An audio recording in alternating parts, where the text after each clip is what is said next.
Well, hello, everyone. Welcome back. Thank you, as always, for tuning in here. Let's just dive right into the subject matter of the day and talk about fear. Isn't that exciting? Well, my hope is that after this discussion, you'll have found some uplifting words or an uplifting idea from your inner teacher that will inspire you to practice, that will inspire you to extend love to the Son of God.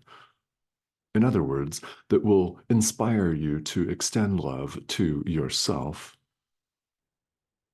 and that you'll be inspired and looking forward to continuing to do it again and again and again.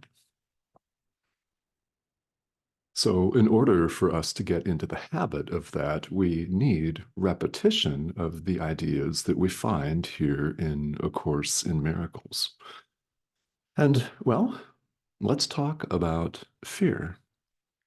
What we've been looking at in the last few discussions, the last few lessons here, is the invitation to perceive a brother's call for love for what it is, his or her horrid behavior, projection of fear, nasty texts, nasty posts on social media, flipping you off on the freeway, anything that is not loving is a call for love. We're capable of only two emotions, fear and love. Everything else is a derivative of that. It is that simple. So when we see somebody, or when we ourselves are acting out in the world and being rude or vulgar or worse, when we're judging and blaming, it's a call for love. When your brother judges and blames, what is it but a call for love? We either express love or we issue a call for love. And we're invited to see all of that behavior that we characterize as negative, hateful, and wrong for what it in fact is, a call for love. When somebody posts hatred, for example, on social media, they're issuing a call for love. They've denied it to themselves. What is the appropriate response from you to supply it?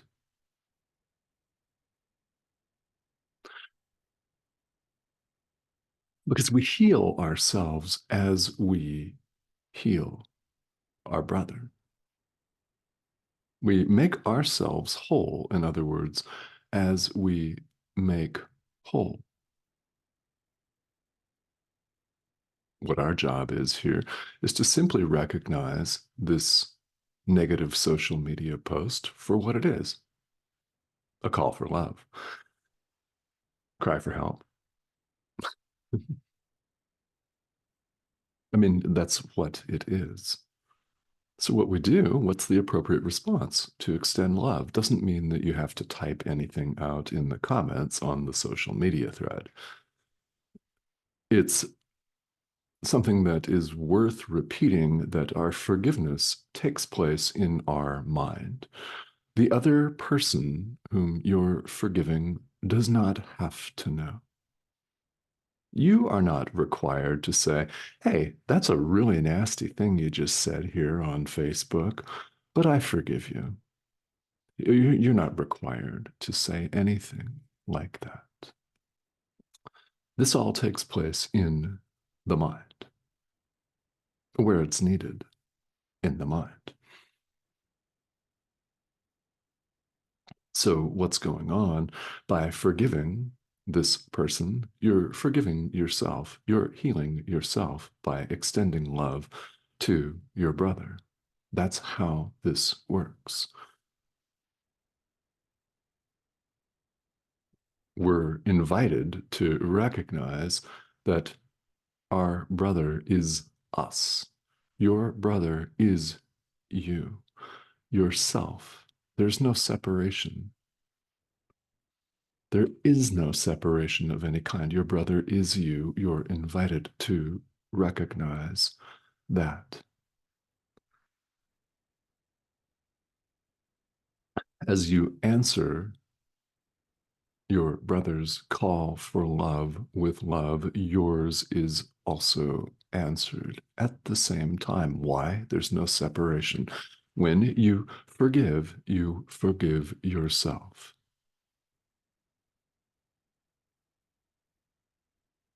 There is nothing outside of you, nor is there any one outside of you.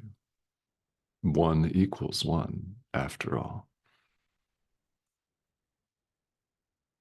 It's the very simplicity of these ideas that gives us pause, quite frankly, on the path, isn't it? I mean, it's the fact that it's so simple that we just believe that it can't be. That no, this is just too simple. It's got to be more complicated than that. Well, it doesn't. We add all the layers of complication ourselves, and we do it because we're afraid to look at everything. Here's where we get into fear. So, in a recent conversation, we used the really poignant visual analogy of a small child having a nightmare to illustrate where we happen to find ourselves as adults here in the world. As unflattering as it may be, this image is highly instructive, and we would do very well indeed to pay attention to it. When a child has a nightmare, of course, the child becomes afraid.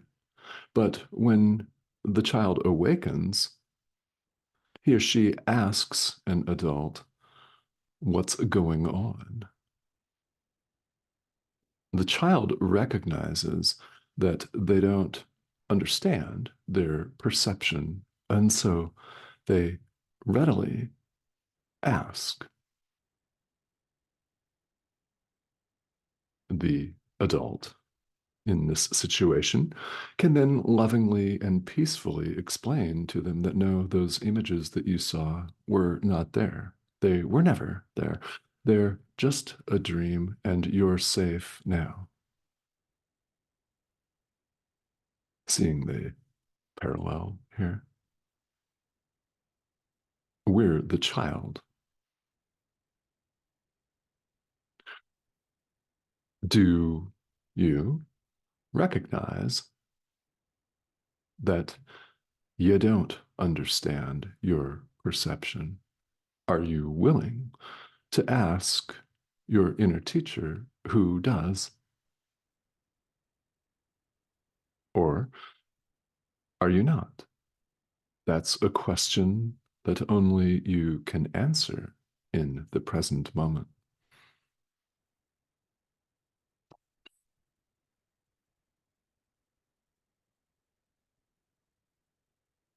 This is why we run amok so fearfully, and we complicate our lives needlessly, really, truly needlessly.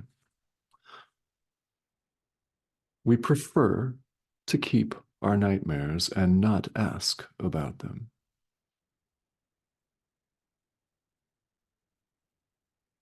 If you don't ask for clarification of what you just saw in this nightmare, you end up keeping the nightmare. And you throw some thick blankets over yourself and hide. We're the child that rather than asking for clarification of a dream, We've chosen instead to think that, yeah, we know what we're seeing here, and we're not going to ask. Why? We're afraid to ask. So we're going to hide under the covers, keep the nightmare.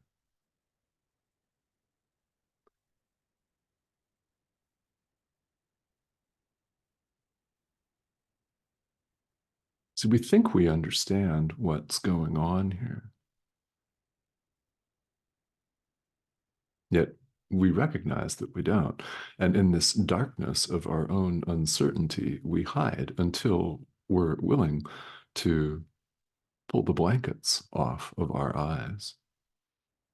So what happens in this state is we are afraid, first of all, to ask, we're afraid to acknowledge that all of this is just a dream. We're afraid and unwilling to acknowledge that. So we hide. We think we're hiding in the dream. We think we're perfectly safe with a big, thick, heavy blanket or a veil or a fog bank over our eyes. We think we cannot harm ourselves. In our mind, that's precisely what we're doing, isn't it?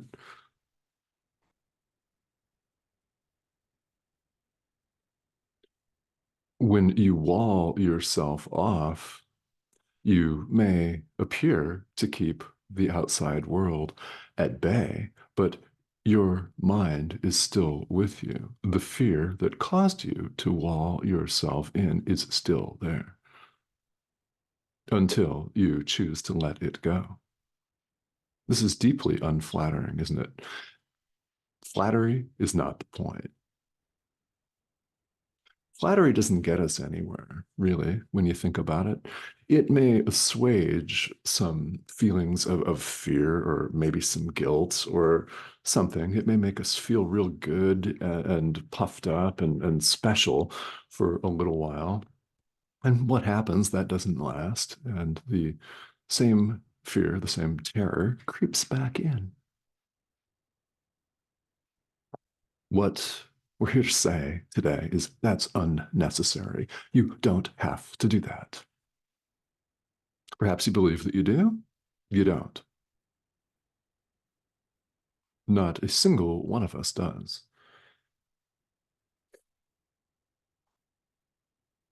And we're the kid wanting to keep our nightmares, hiding under a thick cover of blankets. We're afraid to look.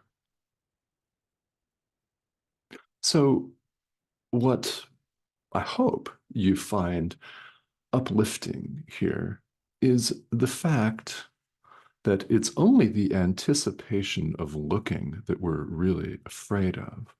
Nothing, a dream, can't be fearful. It's nothing. Nothingness cannot be fearful. What we're afraid of doing is pulling the veil down so we can see, or casting it aside so we can see. We're afraid of that act of removing it. And in our mind, we envision all kinds of scenarios for what may or may not be out there. So we refuse to look at what troubles us. I invite you to look at what troubles you because the nothingness that it is cannot be frightening. It's the anticipation of removing the veil that scares us. This need not be.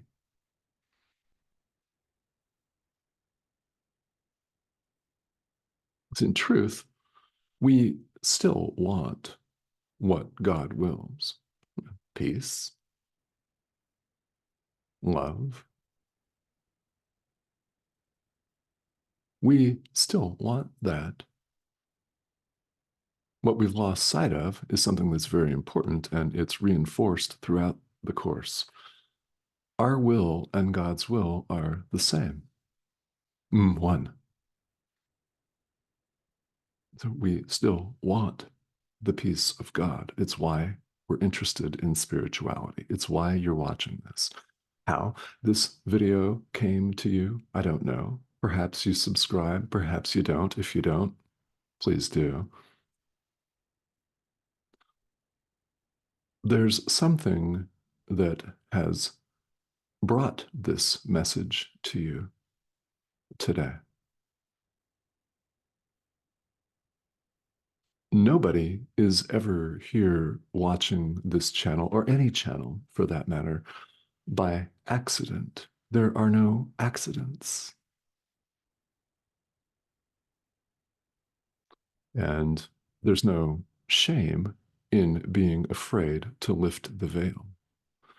If we were all completely unafraid to lift the veil, we all would have appeared to do it by now, and this conversation would not be happening at all.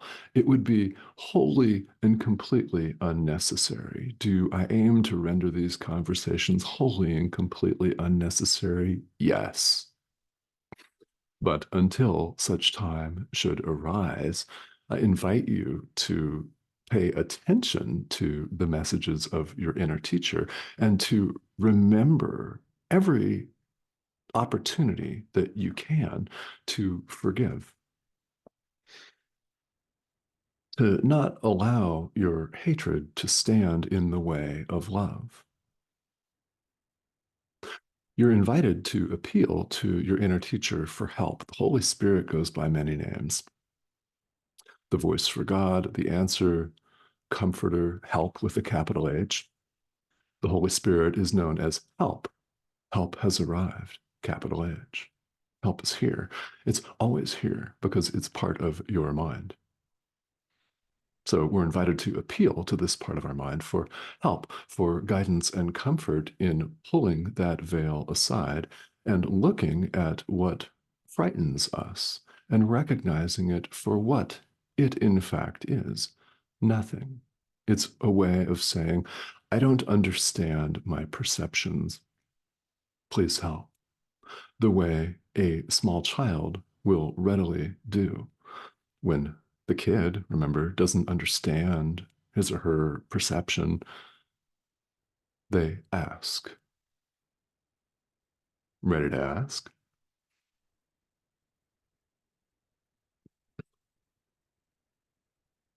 So salvation, awakening really can't be scary. We make all of this fear ourselves. And again, we don't have to. You don't have to. Perhaps you think that is a preposterous statement to make.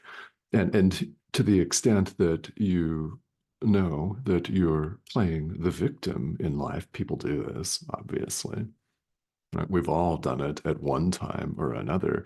So to the extent that you're there thinking, yeah, this is completely wrong, I don't have any control. Oh, you have full control. It's okay to be afraid of that, but I invite you to consider what's being said here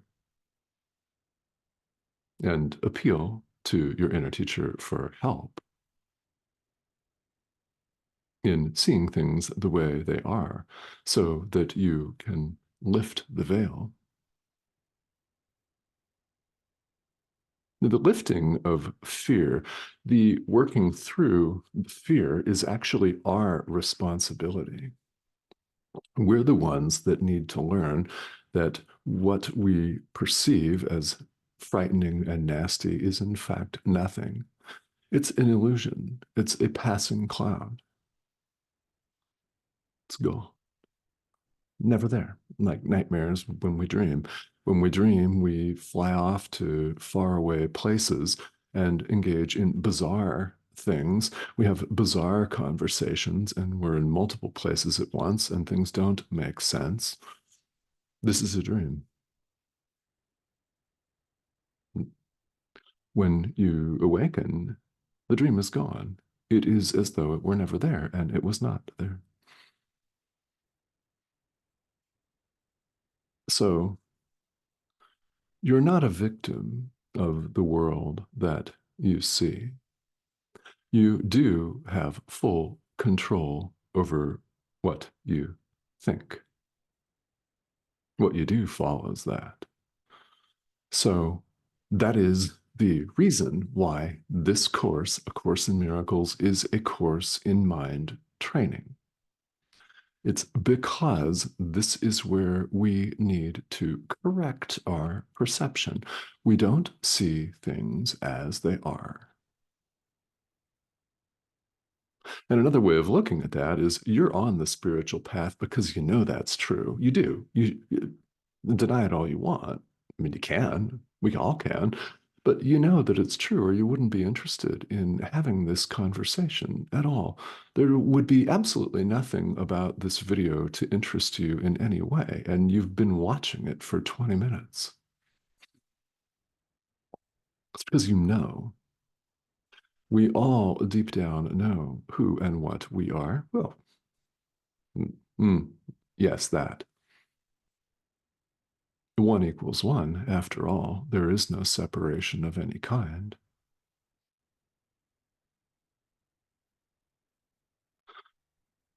So you're not a victim of the world you see. You do have the power of decision in the present moment. So you could choose to appeal to your inner teacher for help, for guidance, for comfort, for reassurance, whatever it is, so that you may lift the veil. Jesus, the Holy Spirit, doesn't lift the veil for us. That's actually doing us a disservice to remove all of our fear and make us boom, just like that, instantly awakened, is in fact not the right thing to do. We're the ones that need to learn that our illusions are just that. We're the ones that need to learn to perceive truly. So we appeal to our inner teacher, not to remove the veil, but for help in our removing it. We remove it. It was never there. And we're the ones, as the learners, that need to recognize that it was never there. We're the ones that need to supply that certainty to ourselves. So help is available. Powerful help is always available to you. All right. So nobody ever said that A Course in Miracles was all light and fluffy. The phrase rainbows and unicorns that permeates the spiritual community that comes to mind here. Yeah, it's not rainbows and unicorns. This is awakening that we're talking about. Ready? Good. So, what you can do moving forward is to continue to forgive the Son of God, to go through this material and allow these ideas to permeate your mind, and under the guidance of our inner teacher, to forgive and forgive and forgive some more. It's an idea that is the central practical focus of A Course in Miracles, and one about which we talk all of the time. There are many, many videos in this series, of course. There are over 900 of them, all told, and counting, because we do several a week. So there are plenty that talk specifically about true forgiveness and what A Course in Miracles, in fact, means by that.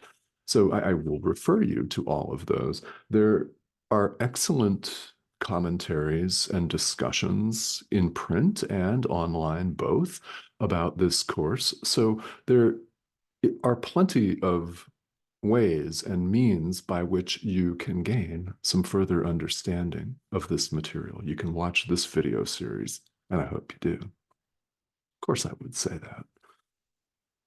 There's no substitute, however, for your practice. This is all about practical application. It's a self-study curriculum that is all about training the mind. So it necessarily involves the practical application of these ideas. That's how we learn, because our experience proves to us that these ideas are true. We prove this to ourselves. Want proof?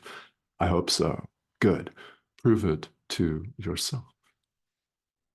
This pixelated image on your screen will not prove anything to you, but you will prove it to yourself. We all claim to want this autonomy, so let's exercise it. Meanwhile, questions and comments are always more than welcome. We have had a number of really, really excellent and uplifting and thought-provoking discussions here, right here on this forum. So please leave questions if you have them, and subscribe, again, if you have not. This is the prompt to do so. That arrow in the corner of your screen is the way to do it. Click on that, hover over that. You'll be invited to join us, and I hope that you do. Several videos, again, appear each week. And while these series of videos have been ongoing for the past 3 years here on YouTube in an online forum, I'm always more than willing to address a particular group of people, either in person or virtually. So if you have a group, whether it's a study group or a retreat center or a yoga center, or someone somewhere has a group that would be interested in some of these non-dual messages of love and the power of decision, please let me know that, because I'm happy to come and speak to any of you that may find that one-on-one live interaction necessary. It can be very, very helpful on the path. So again, thank you for tuning in and for joining me. I will speak to you all again very soon.